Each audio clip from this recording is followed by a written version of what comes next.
My name is Radoslaw Medryk.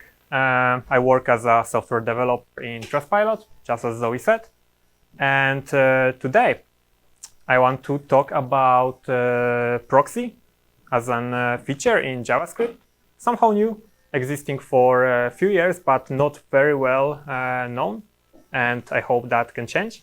And I want to focus on how actually using that feature can make users of your library love you. But it's not only for authors of library, but for everybody who cares that his code will be easy to use and pleasant to use and will just work nicely. So I hope that that can help.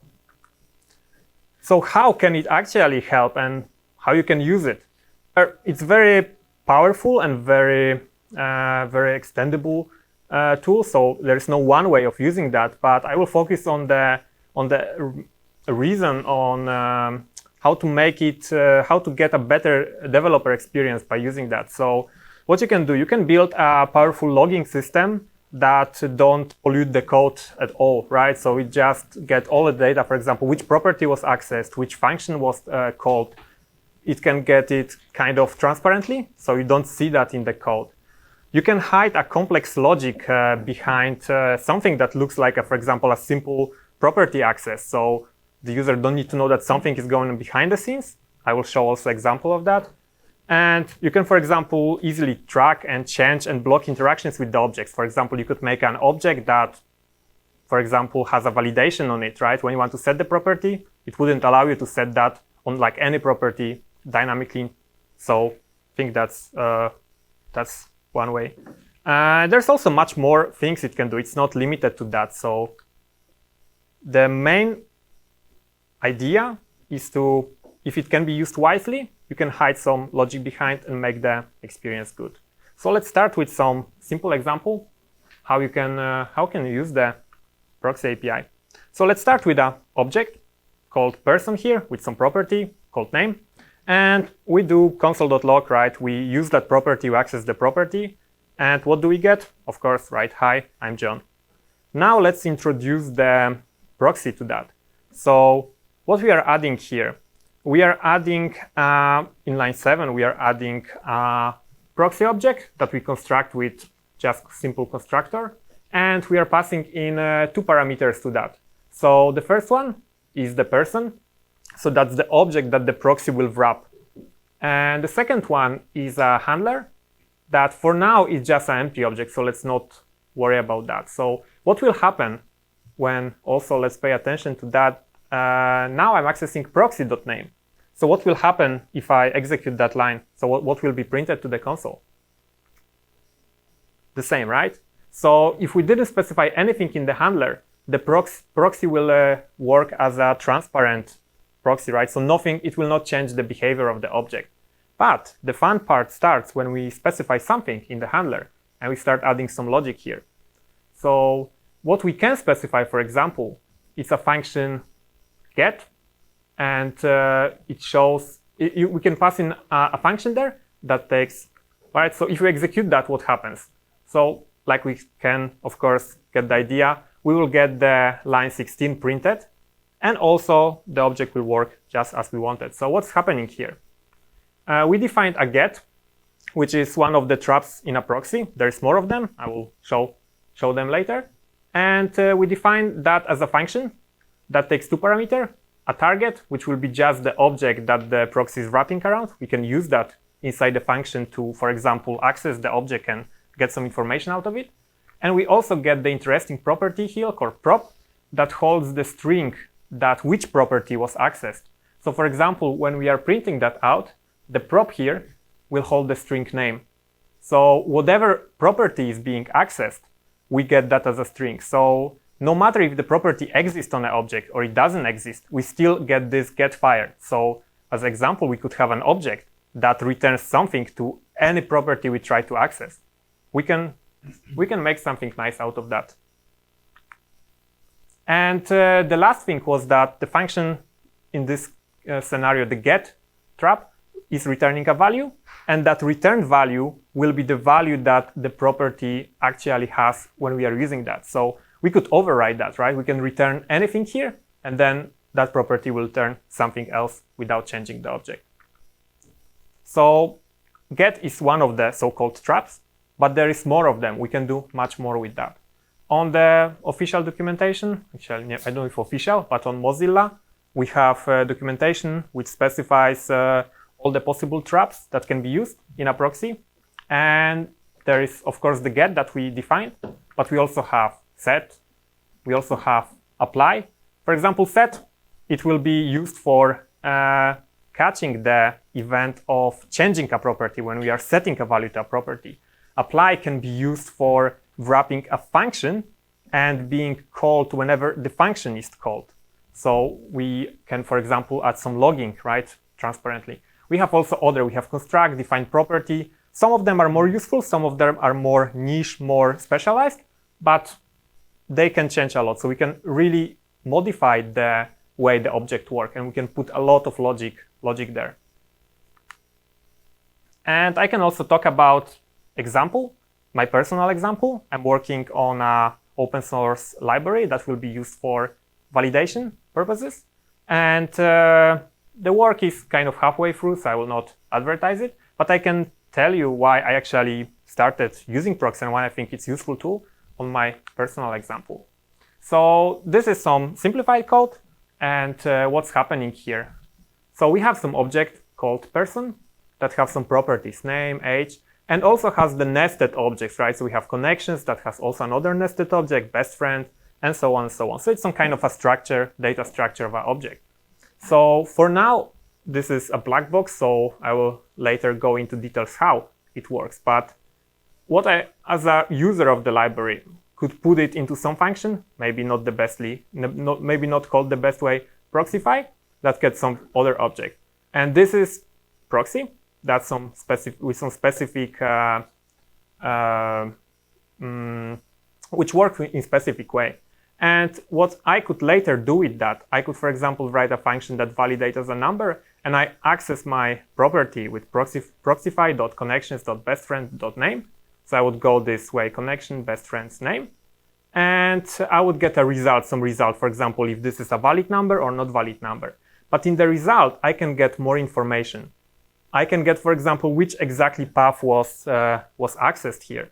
So without really passing it into the validate function, because I use proxy in a way I will show in a moment, I could get that. So that might be useful when we are designing API, that we get some input and we don't want to every time in every function just write, okay, that was the property bestfriend.name. We just can use them and get that information kind of out of the magically. And so how I designed and how I thought I could use proxy. So when I call my proxify function, I would return a proxy wrap around the object I put in. But I would define a get handler that would, on every property I try to access, it would return another proxy that wraps again that one level deeper property, also storing the data on what was the property name. So pretty simple. So if I called when I had proxified and then I access .connections, I would return as a connections another proxy that stores internally the information that now I'm on the path's connections. And when I go one level deeper and I get the best friend, now I'm combining this path and I'm storing that information. So when I go to the end to the name, I also have the information what was the property. And when I have the code to validate that, I would just get this value, which is the last proxy here, and I can get the value that I store here. And I know that's not a number. And then I know the path that I store here. And then I know exactly which property was accessed. That's simplified, but that's already a base that I want to build on, and I'm trying to build on with my library. That's it. Do you have any questions? I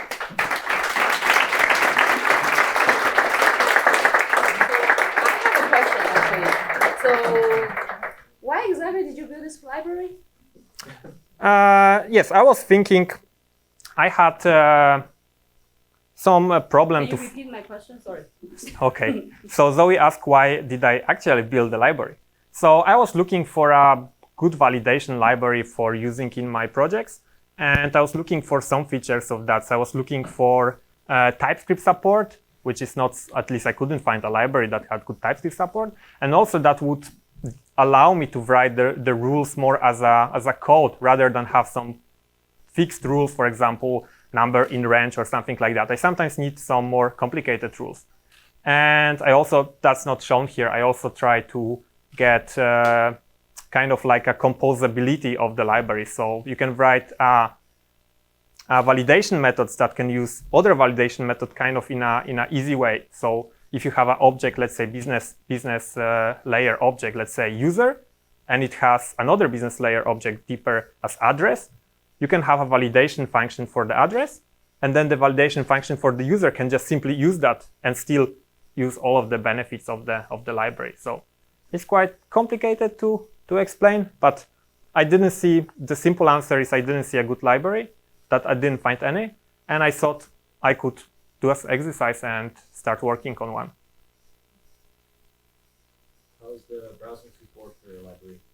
Yes. Can you repeat the question? Yes. How is the browser support for my library, or actually for the Proxy API, right? That's like kind of at the core. So I don't remember exactly, but from what I've seen, I think everything except the Internet Explorer. I don't know exactly, but this is ES6 feature, right? So I think it's supported pretty well. Although I was thinking in my use cases mainly on the Node side, but I think the support is actually not bad on the browser as well. It can be also checked. Don't remember exactly the whole table. Can I use as a site for checking? Sorry? Can I use something as a site for checking new features? So you mean we can look it up at can I use the com, right? Yeah. Yeah, okay. I saw that you asked, can I use, right? And I was confused. Yes, exactly. Okay, if you're not asking questions, you need to put 2 hands up, okay? So any other questions? Yes, one. How much overhead does it introduce? Yes, so that's also a good question. When the feature was first... What was the question? Sorry.